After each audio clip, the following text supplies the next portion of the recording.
Uzodinma, a very quick one. A follow-up to the case of the Imo State Commandant release onye organ harvester. Organ harvester. Onye omere okwasoro iko n'ike. Horo mata ya. Eme arrest. Buru a guy civil defense. Ya confess ya.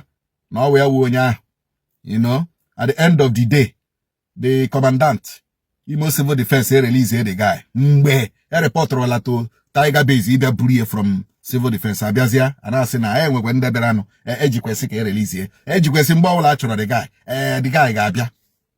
Here we hear Imo State Commandant of Civil Defense Yukuga. Now, follow up. The lawyer to the lady has written to the Commissioner of Police, Imo State. You can see the letter there. C.K. Mbenkonye and Co. have written to the Commissioner of Police, Imo State, the Commissioner of Police, Imo State, Police Headquarters, so where Imo State, sir, please save Imolites. A case of conspiracy and release of organ harvester, a kidnapper, armed robber, and a confirmed rapist by Commandant Basil Igwebueze. Basil Igwebueze. Or Igwebueze. The state commandant, NCDC, Imo State Command, Owerri. So this is the letter written to the Imo State Police Command on behalf of Mrs. Carlo Bessie by C.K. Mbenkonye and Co.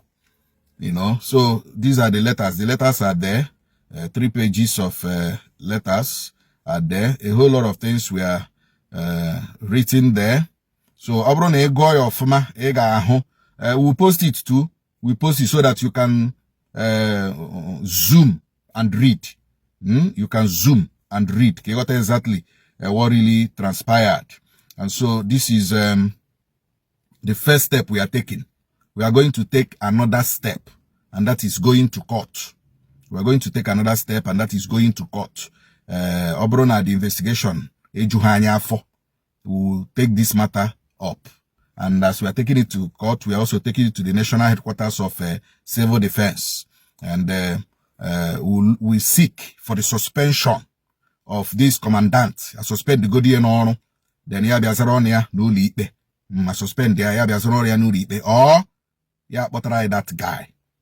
Or ya but try that guy. So these are the steps we are taking in conjunction with the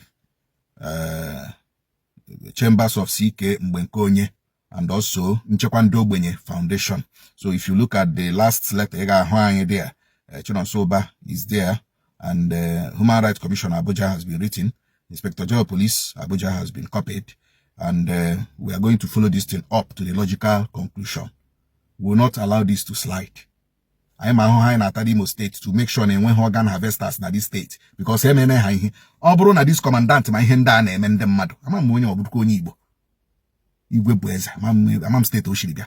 But probably what I hear in Imo State. Omaho the fight we are fighting against these people. Omaho ojiba anyi ahu onuba akoko. He has not had confessions. He has not had people that escaped. He has not heard from the survivors. That is why Oji happy onye egide confirmed organ harvester. Ya balaga. Ya happy ayala. Oga. Iso Kerelan Shapala.